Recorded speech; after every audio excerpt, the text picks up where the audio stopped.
All right, let's just start. So hi everyone, my name is Dalia. On behalf of Ideas, I'm very excited to have you all today. Today's topic is how to succeed in AI project. And big thanks to everyone who can join us today. And for those who are watching the video on our YouTube channel, hope you can join us online next time. So before we jump into the webinar, and while some people are still joining, let me just remind you what is Ideas, what we do, what is our organization about, and why we do that. So Ideas is International Data Engineering and Science Association, and it's a nonprofit organization based in LA, California. Our mission is to bridge the gap between academia and industry. So we're basically like very excited about data science, machine learning, and AI, also blockchain. And we are sharing that kind of enthusiasm with others. And like we are here to connect those people passionate about data science with different backgrounds with each other, including people from academia and industry. So just simply sharing ideas and thoughts and collaborate with each other. This is our roadmap. We started in 2016, and we are moving and growing, and we have a lot of we're hosting a lot of conferences across the country. So 3 years ago, we started. Our first conference was held on USC campus in LA, and later we started to grow rapidly, organizing conferences on different topics across the country in New York, Chicago, Boston, LA. The huge one, upcoming one, is a SoCal conference in Los Angeles Convention Center. So it's gonna be on October 26th. If you haven't registered, this is the right timing to register. Apart from the conference, we also have a lot of hackathons, online workshops as this one, weekly webinars on different topics with different interesting speakers. This is the New York blockchain leadership, so that you have like a little bit vision what kind of things we do, what people we invite. This is Chicago Blockchain Leadership Connect. This is 2016 SoCal conference. This is the last one, 2018 in LA Convention Center. There was a huge one. Among around 300 speakers came, and even more people participated. So the one which is upcoming in October is gonna be even better. Yeah, this is all the conference we had. As I told you, we also have a lot of mixers and meetups. So if you are enrolling, if you're a student, also in USC, UCLA, UC Irvine, even MIT, Harvard, Columbia University, don't miss if we are on your campus. So pretty much you can check our website for more information on upcoming conferences, and there is also a button to sign up for a weekly newsletter with more information on upcoming webinars. So you can join us in LinkedIn, Facebook, Twitter, so let's be connected. And now let me introduce our wonderful speaker for today. His name is Alex Yermolayev. He's a director of AI at Change Healthcare, the one of the largest healthcare technology companies. He is also an advisor of AI in numerous companies. So Alex has an experience building several startups, as well as working for Microsoft and NVIDIA. He developed and led a variety of projects over 20 years, including enterprise AI, AI technology stack, NLP, imaging, and self-driving. So welcome, Alex. We are very excited to have you today, and thank you for doing that. We cannot wait to start.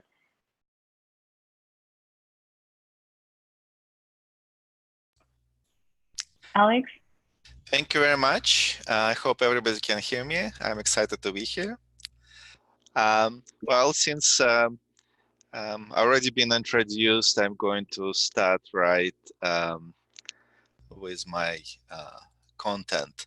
So today what I would like to do is, I have some slides, but since the topic is a little bit of a more practical one, I'll try to use a lot of examples. And also I would like to know what other people have, what kind of problems people have and what kind of challenges they're experiencing.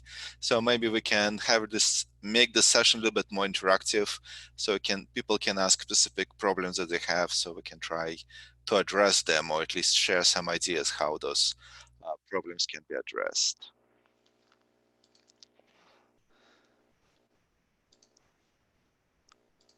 Yeah, so all the people they have, so yeah, you have a feature of raising the hand. So if Alex asks any questions like yes and no, you can simply raise the hand. Or if it's more like answers, like the big answers, you can type the answers in the chat box.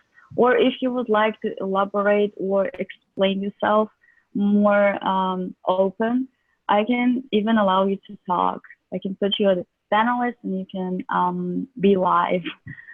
All right. Thank you. So that's for today. What I wanted to do is discuss several things. First is introduction and preliminary thoughts, just to set ourselves very squarely where we are with AI, and what are the kind of the standard typical problems are, and what you can expect and what you shouldn't expect. And then I'd like to talk about building AI capable company, because sometimes it's the project that have a problem, sometimes it's the company that has a problem.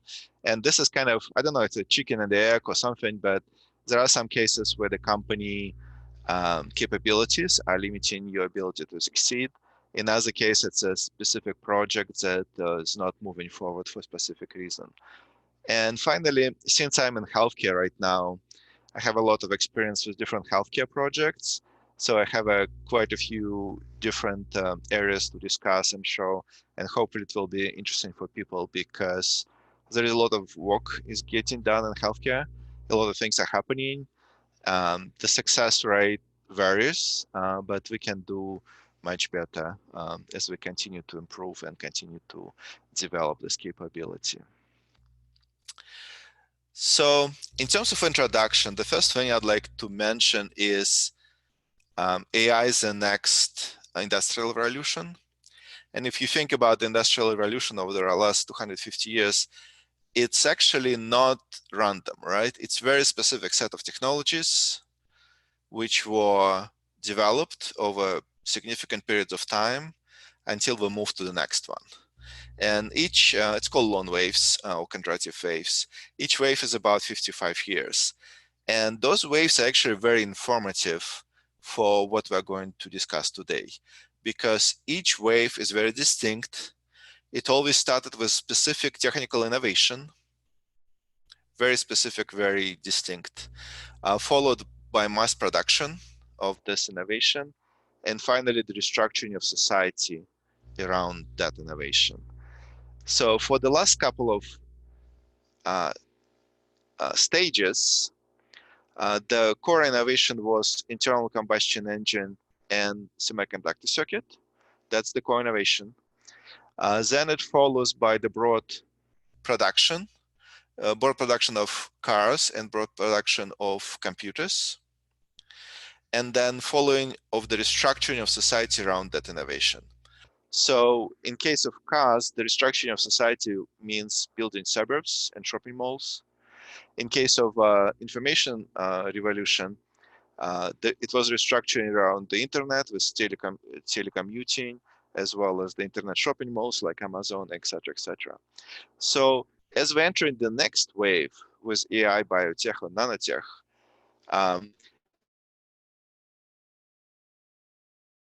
we're probably going to see very soon. The first thing we need to do is figure out how to make AI work. Once we figure out that piece, the next step will be to figure out how to replicate or mass produce this new technology at scale. And finally, the restructuring of society around this innovation. So right now we're in early stages of AI adoption, and it's kind of important to remember. And some of the things might take a little bit longer or not work as well as expected. But if you think about AI or data science as your career, you know, the first step may be relatively small, but you should always keep in mind where we're going and what the future holds, because the future will be very different from where we are today. So for the AI, we're in early adoption, an early part of the innovation wave. Therefore, we're kind of still focused on trying to make the work, to the whole thing work, right? But we'll get to much more exciting things as we continue to develop. Just to briefly mention what I mentioned by AI. So I'm not talking about artificial general intelligence. In terms of artificial general intelligence or some kind of computers which are self-guided or whatever, we have no technology, we made no progress recently, and I don't know if we're going to see it ever again. So we should probably just forget about it. Artificial general intelligence is not the topic for this conversation. What we have is artificial narrow intelligence, which is a specific set of algorithms which will allow us to train computers to do very specific tasks.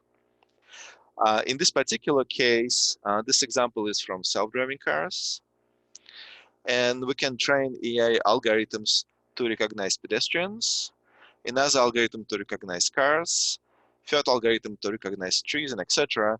And then as we combine all of those things together, we have some kind of an understanding, some kind of picture of what's going on. But this is artificial narrow intelligence, so we're not trying to have a complete understanding of the situation. We're only training computers to do specific tasks at hand and nothing more. Why it's important is that we're not getting confused about what we're trying to do here. The AI wave was launched a couple years ago. I usually attribute it to 2015, but some people say it's a little bit earlier. And what happens in 2012 and several years after that is, of course, deep learning. It's a technique that has been adopted very broadly and allowed us to achieve much greater level accuracies than previously possible.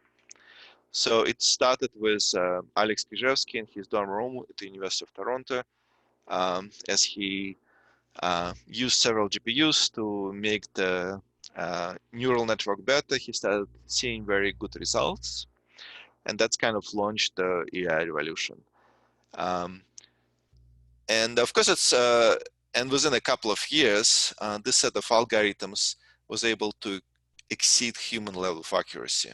This particular chart is for Microsoft computer speech metrics, but you will find very much the same data, the same results for anything you see: images, text-to-text translation, some of the cyber stuff as well. So we have the capabilities to have a very good results, and that will continue to drive the performance forward.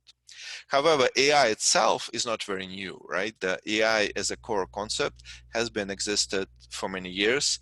Every time you try to find something, who was the first in any particular area, you're usually going to end up with somebody in the 50s or 60s who was the first inventor of this particular approach. Of course, when it was invented, it was just a paper, academic paper. Now we have the capability to do this and do it at scale. So in terms of AI adoption, that's where we were at the end of 2018. 94% of the companies believe AI is a key to competitive advantage. So if you ask the CEO of the company, what's the future and how important is AI, you're going to get 94% of them saying that's the future and we're committed and we're doing it. At the same time, if you try to ask how many companies have actually been successful with AI and have it incorporated in their offerings or processes, you usually get something closer to 5%. Well, that's kind of the gap. 94% believe it's the future, and only 5% made it work so far. So we kind of have a very big gap between expectations and what we were able to achieve. So plenty of work to do for everybody. Few other data points on AI adoption. One was published a couple months ago. I don't know if you followed the news, you've probably seen this study. 94% of AI projects experience some kind of data quality issues. That's pretty normal. You know, data is not always done well, not structured well, not collected. If you have missing fields, what do you do with it? So that's not uncommon, but it obviously limits what we can do with the data we have. Couple other things you might not have heard yet. Majority of completed POCs in AI space never actually become full projects. And that's actually pretty big if you're a consultant in UI in AI space. You're going to find that you have a lot of companies looking for POCs, proof of concept projects, and you do a good job and you show good results, and then it, doesn't go beyond that point. And that's kind of like it's kind of very common. When the projects are done inside of the company, you usually have a higher probability of the project becoming a full project. But a lot of consultants projects actually never go beyond POC. And to one extent, this is expected when early stages. On the other hand, it's not necessarily bad because in many cases, the proof of concept projects show you that the company is having missing data or data is not collected right or not stored in the right way. Some labeling might be required, which require budget, etc. So even if the companies don't necessarily move beyond the initial proof of concept, it doesn't mean that the project does not succeed. And finally, many fully developed AI projects never get developed. So this happens usually because, never get deployed. That usually happens due to difficulties of integrating new projects into existing workflows. So you have problems related to data, problems related to company readiness to move forward, and you have problems related to ability to deploy. So the first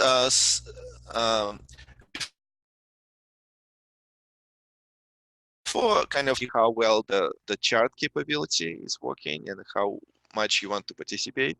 So the first question I'd like to ask is very simple. If you can just simply type your title, so we know if you're a data engineer, data scientist, student, business person, or something like that, okay?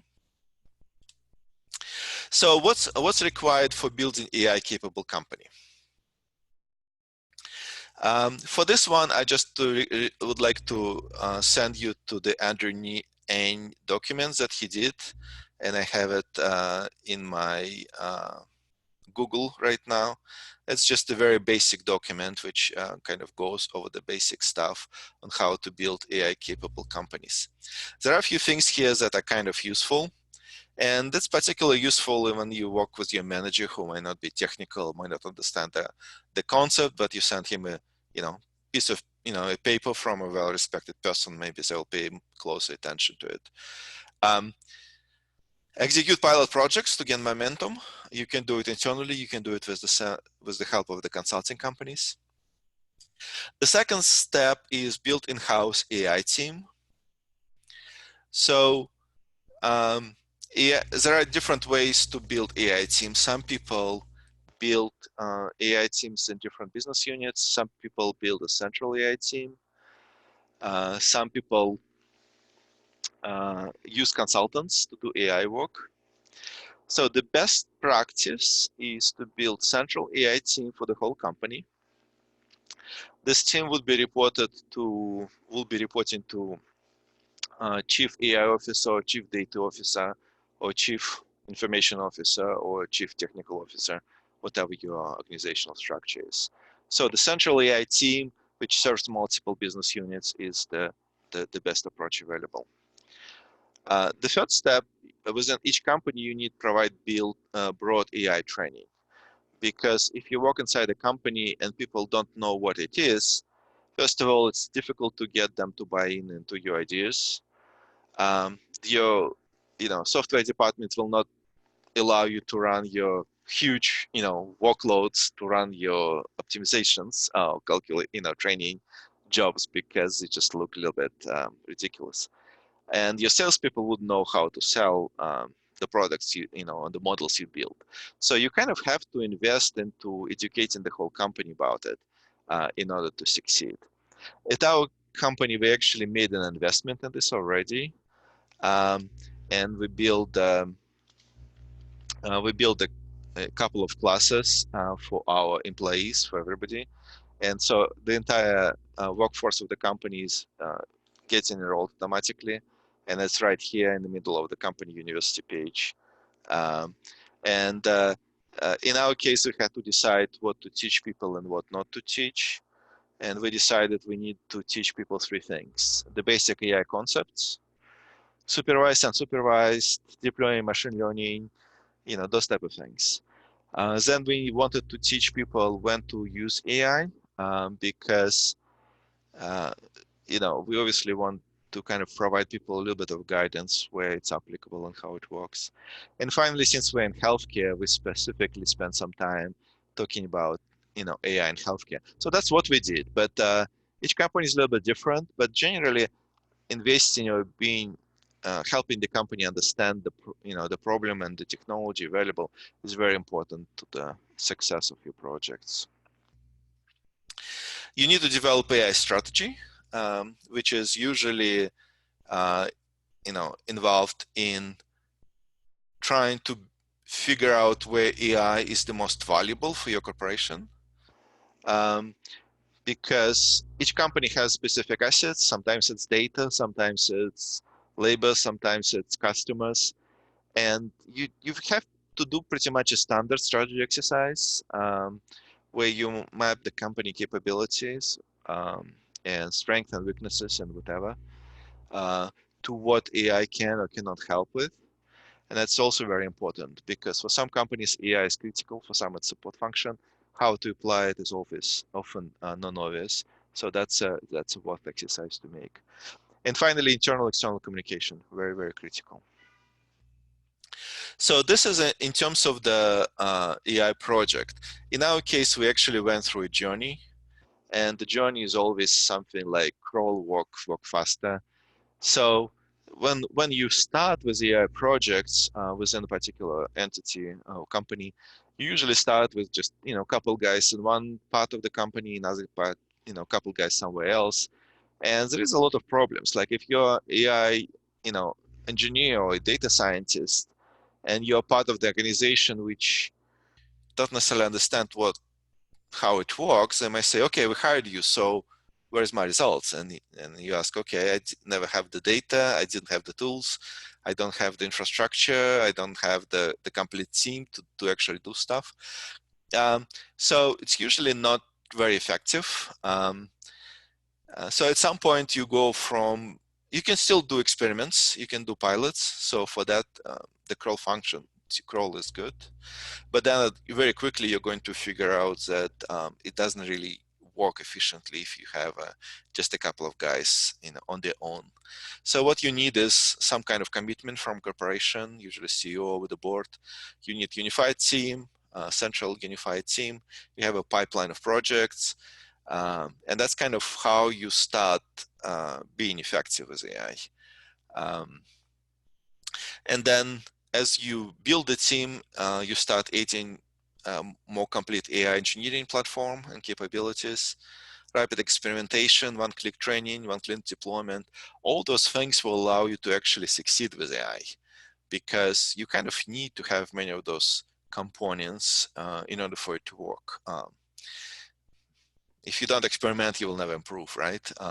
You guys all know the stuff, but it's very important to remember that you start with the basic steps and you kind of progress as you go to more performing team. I also want to take a look a little bit more from more of an AI project point of view, because in many cases, sometimes you want the company or the organizational structure to be able to implement AI projects, but you also want to succeed with individual projects, and kind of you need to remember how to succeed with one project at a time. This particular chart I took from one of the OpenAI papers, and they were talking about specifically technical feasibility of one particular compute. But this chart is very generally applicable to broader data science or AI applications today. Right, and they're saying, oh, if I had unlimited resources and I had unlimited time and unlimited compute and wonderful data, I can do miracles, right? And then, but that's kind of in the upper right corner in yellow. And then you ask a business person, okay, how much time and money can be allocated to this particular project, and you're going to get very limited budget and very limited deadlines. So an overlap between what's possible and what's feasible from economic point of view, it's actually very, very specific. It's not as big as most people realize. There is a very specific set of projects which are both technically feasible and economically pay back. And that's kind of the projects that you want to find, right? You want to find those projects which you can deliver and yet they create the value for the company. So how to find those projects? So how to find the projects where to apply AI? First, you want to find a project with a big problem. Big, core, expensive. So big problem, so something very significant pain point which wasn't solvable using previous technologies. It has to be core to the company mission. So if you work for finance company, apply AI to finance, don't apply it to HR, right? And if you work for a manufacturing company, apply it to manufacturing, don't apply it to finance. So what's core for your business is very important. And finally, you want to focus on the problems that are very expensive because the typical AI project today costs between $1.5 million and $2 million. So you want to have expensive problem if you offer an expensive solution so if you have a small problem, the expensive solution will never work. It has to have existing pattern. So complex pattern, of course. Pattern recognition is narrow AI software which we have. The pattern has to be strong, existing, complex. There are many areas where the patterns are not strong enough. For example, stock market is a very good example where the patterns tend to be weak because most of the information is outside the stock market itself, right? So the information is in some corporate press releases and stuff, or the announcement or financial statements. It's not inside of the stock market. So the stock market doesn't have a lot of predictive power, not very strong patterns. So find an area where the patterns are strong. How do you determine if pattern is strong? If the human can find the pattern within a few seconds or minutes, then it's likely to be strong. Then you need label data for supervised learning, of course. The more data you have, the better model you get. In general, rule of thumb was about 1,000 samples per class. You need to have a complete team. So the typical team for data science project is between 5 and 10 people, including 2, 3, 4 data scientists, 1, 2 data engineers, 1 or 2 software engineers. You need a subject matter expert, is a full-time or shared resource, product manager. So a complete mix of skills is important. And finally, you need to have an infrastructure and the tools to do your work, right? A lot of those things are kind of not very difficult, but as we start looking at examples, people often run into problem in one of those areas. The typical AI development process has steps like that. And the first step is a project selection. In ideal situation, you want to have a project pipeline, several projects that are being evaluated, because every time the project gets evaluated, you have to go through several stages. You have to figure out if you have the data, if you have the rights to use the data in a particular way, if it's legally, if it's compliant with the legal requirements, contractual, whatever it might be. So in general, sometimes when you start working with projects, you don't have a visibility how often the project can enter development. So what you want to have is look at several projects at the same time and then choose the ones that's viable and move them forward through the pipeline. Obviously, there are different roles involved. Data engineers usually more involved in early steps, getting the data and getting it all the data wrangling functions. Data scientists and then application engineers get involved during deployment. Many people kind of get stuck at different paths in this process. So at the end of the call, I hope we'll get a chance to talk a little bit about the challenges that people experience with specific, specific stages of development, so we can try to address them. So some of the recommendations: choose the projects carefully, very important. Make sure the projects are visible with today's technology, because some people kind of think AI is one thing. It's not. It's more like a progression or a collection of features and functions. And some things we can do today and some will be available in a few years. So one thing I'd like to share is this particular project by Pricewaterhouse.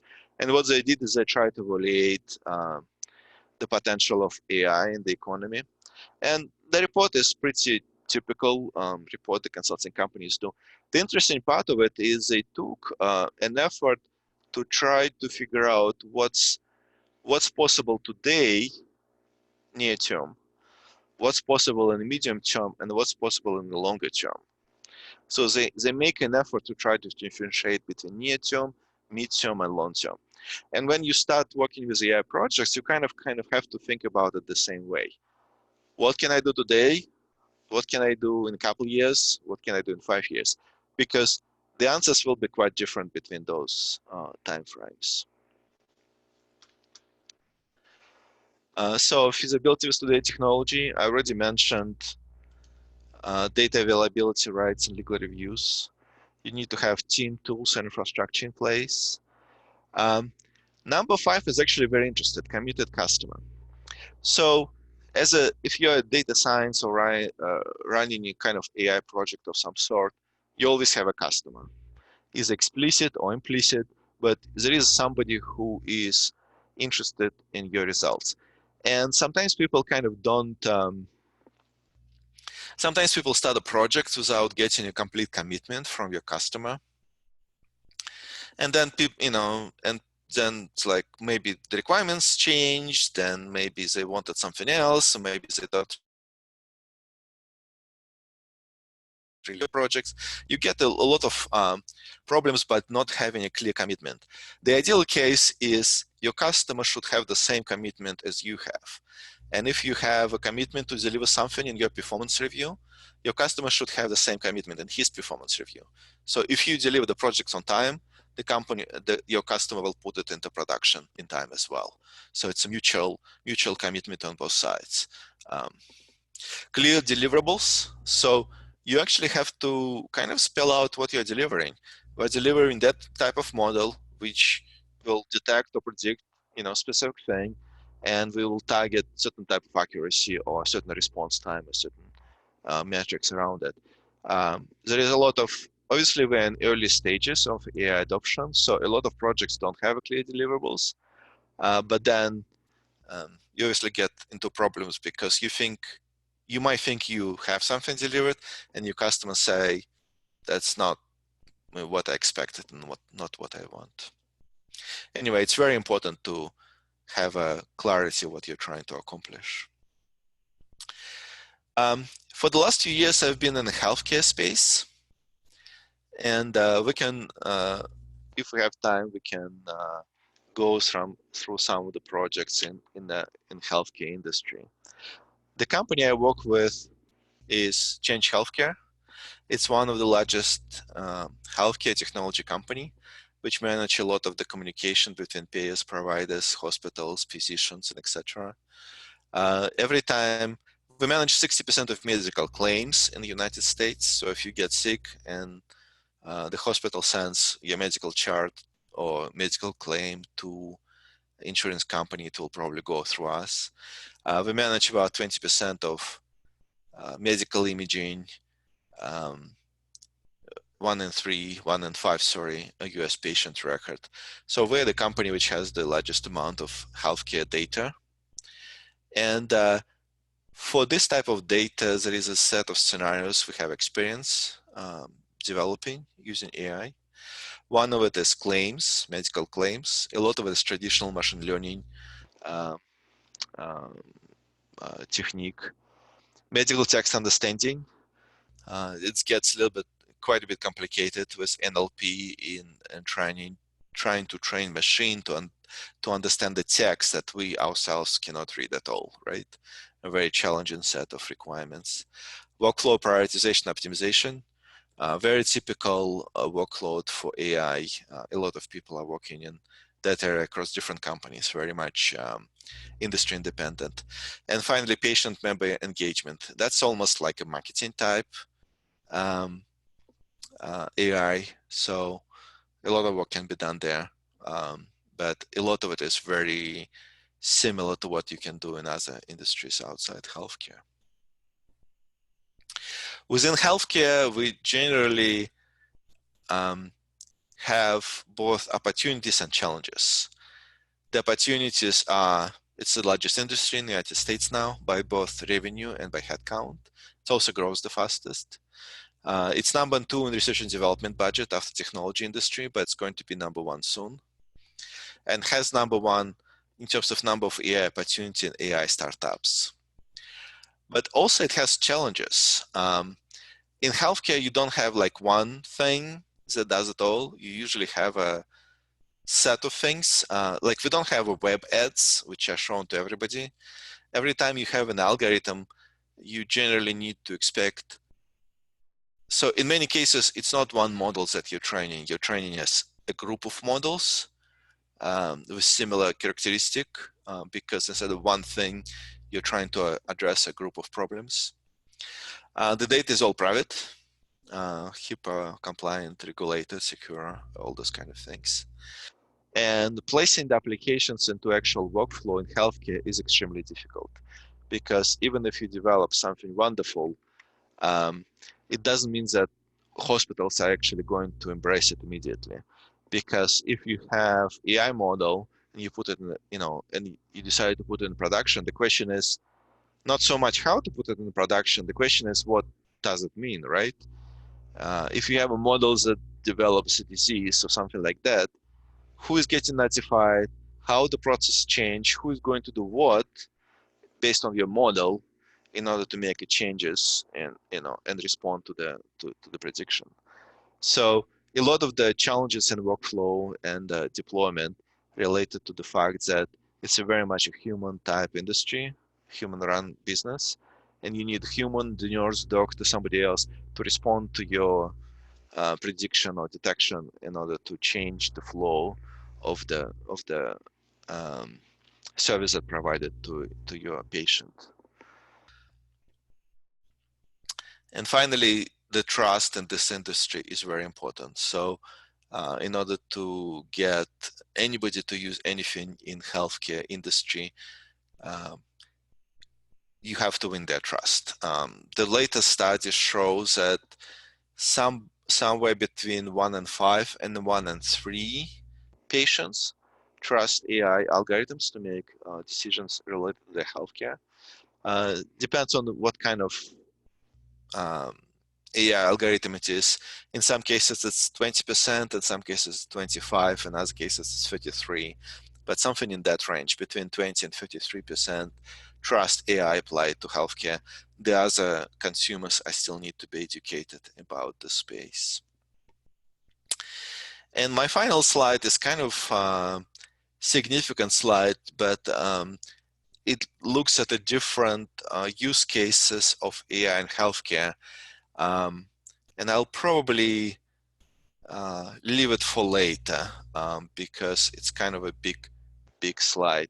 We can go through it and talk about it, but first I would like to see I'd like to get responses from you and see what questions we have before we go into this slide.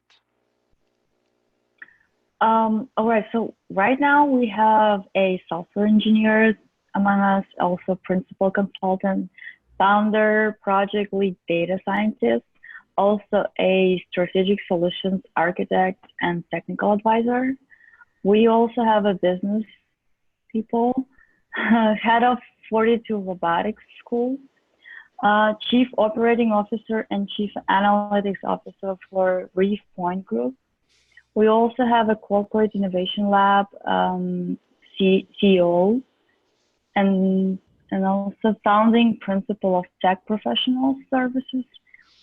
Well, yeah, this is pretty much it. So if you have any questions, feel free to type here or in the Q&A box. Don't be shy. Yeah, I would be very interested to learn what challenges people have with deploying AI projects. It's quite possible that the challenges you have are the same as other people experience, and they might be, hard to solve. It's also possible that some of the challenges you're experiencing is something on this call might be able to help with, or I might be able to answer. So if you want just to take a minute and just type your question, and I'll try to cover my last slide. Okay. We also have a field service engineer for medical imaging companies.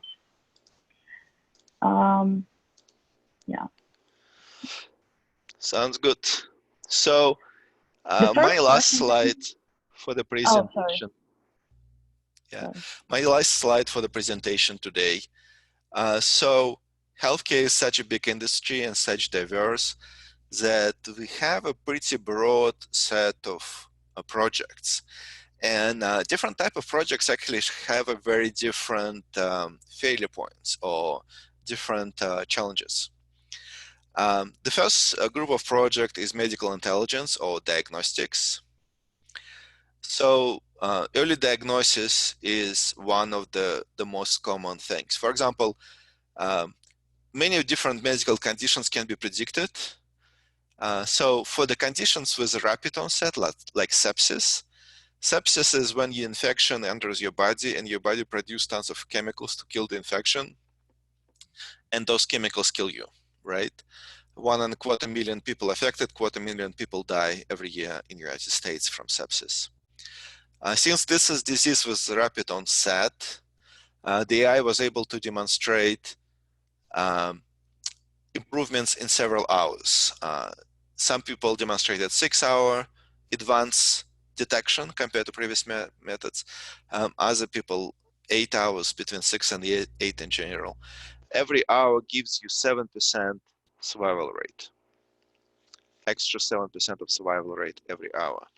If you get 6 to 8 hours, your probability of survival is quite significant.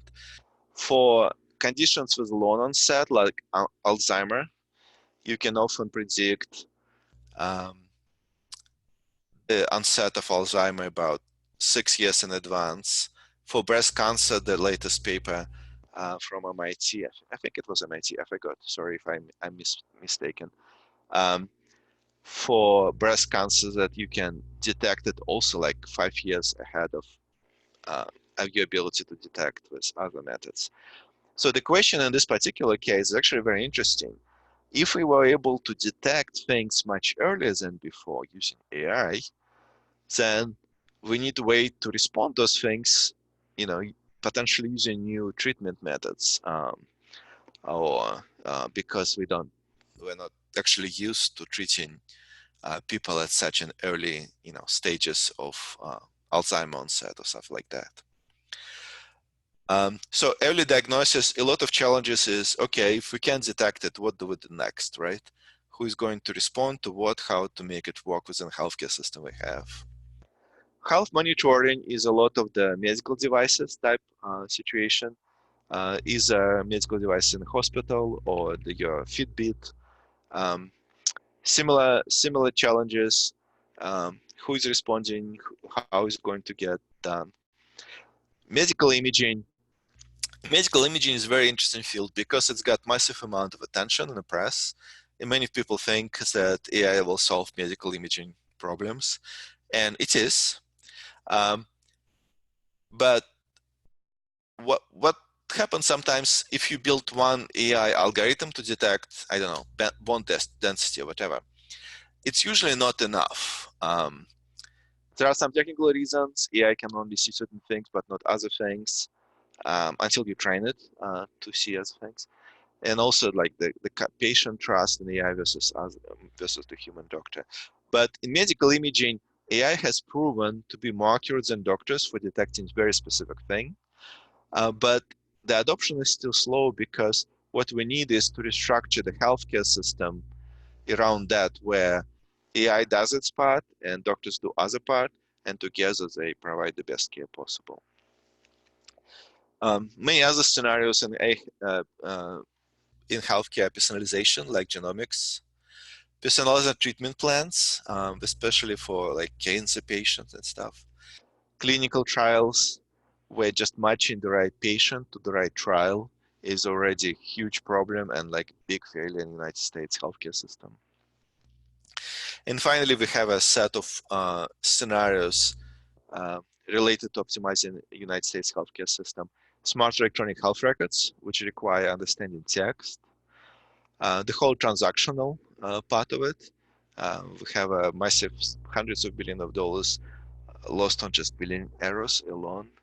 And finally, patient identification and retention. So this is a type of projects we are working on, and I can ask I can answer questions related to those projects if anybody has. But right now, I'd like to know more about the challenges you have and see if I might be able to point you in the right directions. So right now we have some questions. The first one from Mo. How much would a project that involves virtual learning assistant cost?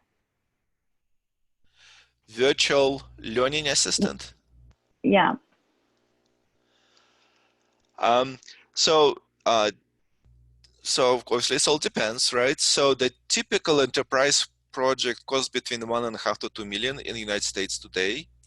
And how do you arrive at this number is if you need a team, typical AI team, paid for 2 years, and you need the data, you need some budget for data augmentation or data labeling. So data labeling on average right now is about 350.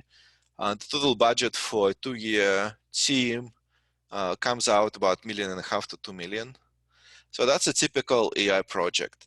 Now, virtual assistants can be, I think it's a good number to keep in mind. How you manage your project to make it more effective or efficient. If you outsource it, you can save money, or if you just running POCs is obviously much cheaper. Many people do POC before they do full project. The POC can be anywhere between 50,000 and 250,000, something like that. And because once you do POC, you often find that your data is not collected right or not labeled right, or you don't have some. So it's actually useful exercise. POC also will give you some level of accuracy for your results.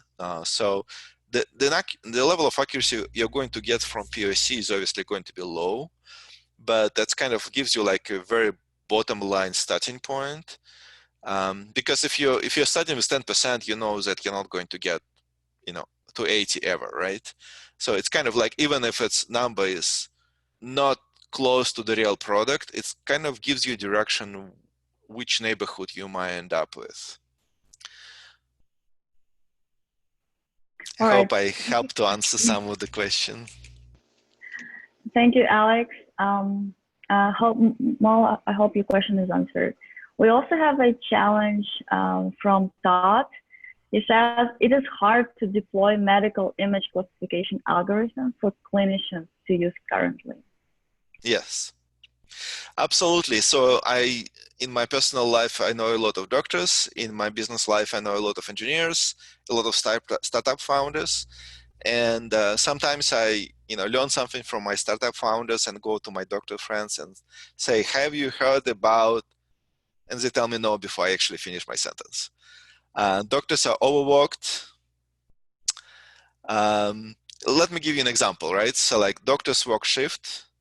So when you work shift, it means you go to bed at night, in the middle of the night, the phone rings. Hello, my patient is dying. And you say, give him 400 millimeters, something. And then you go back to sleep. So where is your AI in this situation, right? So what you need to do is figure out how to get your algorithm to actual hospital. And then generally, you're probably not going to go to directly to physician. You're probably going to find either a partner or some kind of consolidation company or somebody who is already in workflow. And what you want to do is you want to introduce yourself into existing process without customers kind of being disrupted by your additional capabilities. So if you can find existing partner or find somebody who's already in workflow, that's kind of usually the best approach. All right, thank you, Alex. The next question from Mo again. What are some resources of data? Can we train AI to extract and use data from research articles, from forums and blogs? So there is a quite a few data sets which are published, and on GitHub there actually is quite a few people who try to collect all of the data sets being published. So if you go to GitHub and look for those lists of data sets available, sometimes you can find it. All public data sets are relatively modest in size. So if you have 30,000 or 50,000 records, it's kind of modest by AI standards. It's pretty big by personal standards. So you generally have a lot of, there is quite a few, like if you're a student or trying to learn, the data sets available online are actually quite good. If you want to build a commercial product with the data sets available, it's almost never possible, right? You need a lot more data in order to build a commercial product. But you can certainly start and just search for what's listed on GitHub and different people personal pages. You can also look at a TensorFlow. TensorFlow, I think, has a some repository. There are quite a few people who are trying to put together all the lists because there are quite a few places to look. And going back to virtual learning assistant, how long would a typical virtual learning assistant project take? So I think I'll have to ask a question back. What is exactly do you need by virtual learning assistant?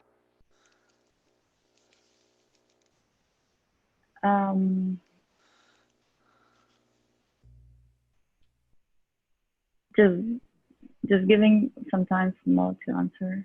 Okay.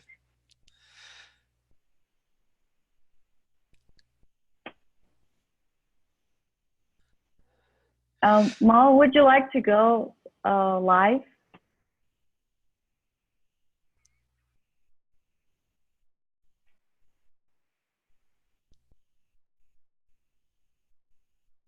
Let's see.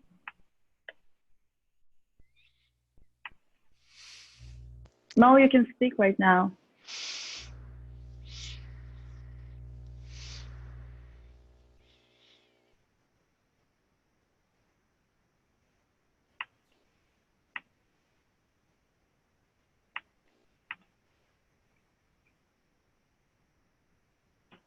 Okay, I think something doesn't work for Mo. Hello, Okay. can you guys hear me? Yep. Yeah. Hi, Mo. Hey, hi there. How are you guys doing? Great. So Thank you. Thank you so much for this great information that we're learning here. Go ahead.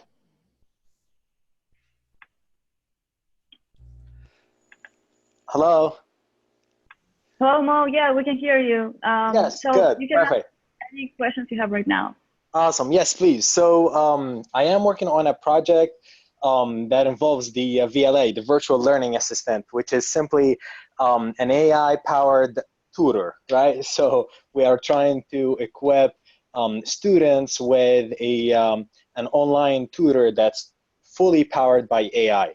The couple of questions that had been thrown up there were regarding the development process. I do not come from any AI background. I'm an engineer, biomedical engineer by training. But those specific aspects are highly crucial for the project that I'm working on. So that's the quick introduction of the virtual learning assistant. So regarding the data, was it clear that we're trying to extract some information, principles from research articles, blogs, possibly forums as well, and using this as the labeled data? Is this something possible? Is this something that AI is capable of? So in case of virtual assistants, the shorter the duration of conversation, the better AI will work, right?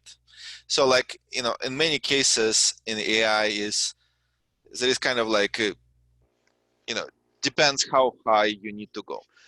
So the best, AI, it's much easier to train AI to do something simple when you have a small set of possible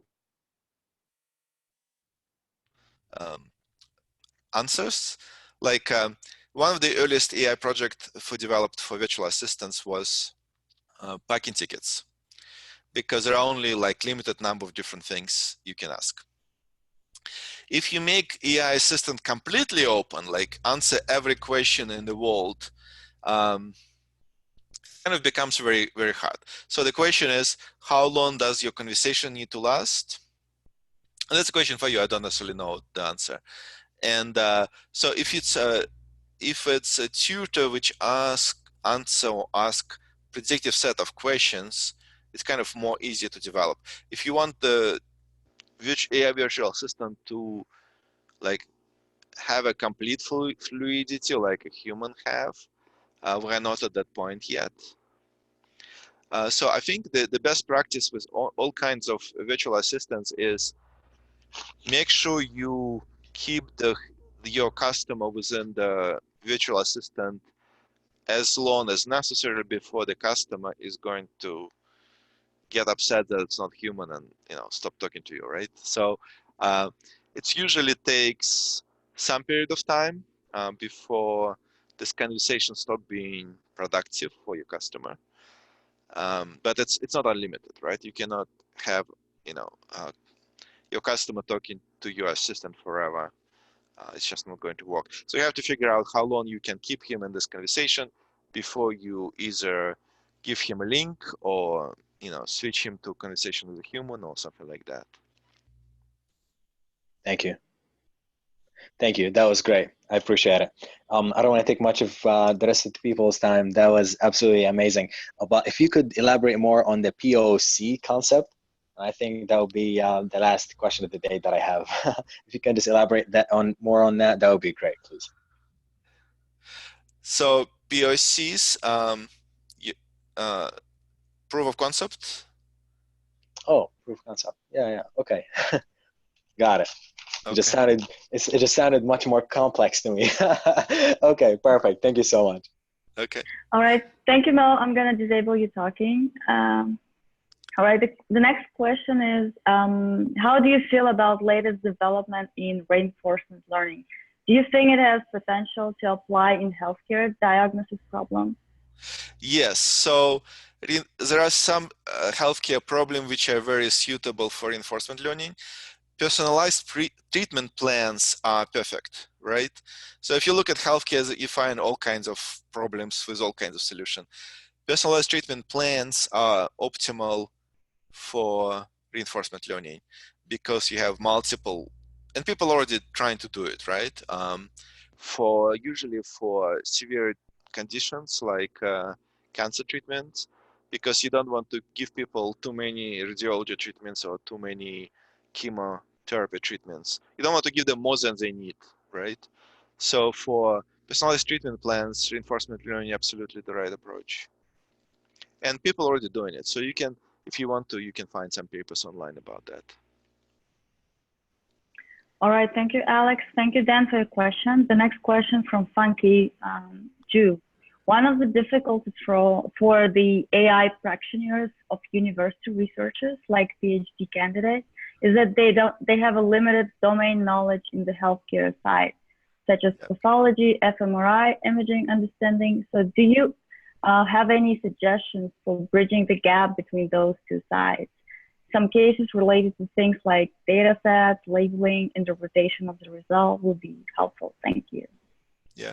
So in general, AI, given the state of the tools we have today, it's difficult for a single person with just AI expertise to do the projects. You generally need to find yourself a collaborator. That's kind of one of my suggestions. People who know your subject matter. And so if you're a PhD student and you study AI, find another PhD student who study whatever, cardiology or whatever they need, because they also need to write papers and they might have a similar amount of time available. So they might be willing to cooperate with you. But in general, in AI case, you generally need a team, right? Not everybody has to be full-time. Not everybody has to be like dedicate 100% of it, but in general, you need to think of it as a team effort. And the team effort between data scientist, data engineer, or software engineer, or both, and a subject matter expert. So software engineering, data science, and subject matter are three components that's required for almost all of those projects. In some cases, the data science is the most, important and kind of the heaviest and the most valuable piece. In other cases, it's subject matter experts who are kind of like rule the project. But it depends on the industry. Thank you, Alex. Thank you. Hope your question is answered. The last question is, what is the latest machine learning and deep learning in fintech you tried? Can you share your experience? So fraud detection is fraud detection is one of the standard, one of the most common algorithms in fintech. Obviously, it's been around for a while. Starting from a PayPal, which was not even some of the old algorithms, but it's been there for a while. It works pretty well. There is a pretty much quite a few companies doing in that space, and I know several of them personally. So fraud detection is kind of standard scenario. Some people try to do different things like biometric authentication. So determine if you are who you are based on the way you type, or where you're collecting information from your smartphone based on how you walk, and etc. So that's kind of interesting application. I think in fintech there is a lot of payment, lending, those kind of things. There are quite a few people working on that. In many of those cases, the size of the data is more suitable for traditional machine learning. The data size is not big enough to do deep learning. In other cases, you can do deep learning. So what else is in fintech? Yeah, I think biometric identification, fraud, and then all the payment and lending situations, like whether your loan is going to be prepaid or not, all those kind of things. People do all kinds of things like that. All right, thank you, Alex. Sri, hope this was helpful. I guess this was the last question. The only question we have is to share your contacts if you can do that.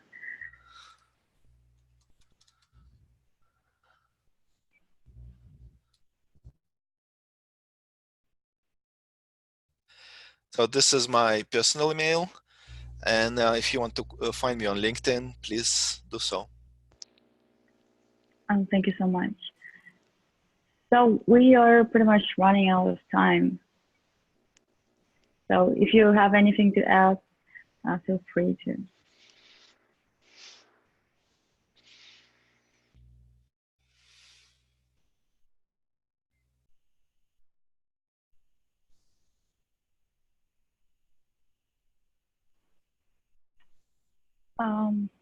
All right. Alex, do you have anything else to say? Do you have the end of your presentation? Would you like to end something? Well, I think as I started this presentation, we're early stages of AI adoption.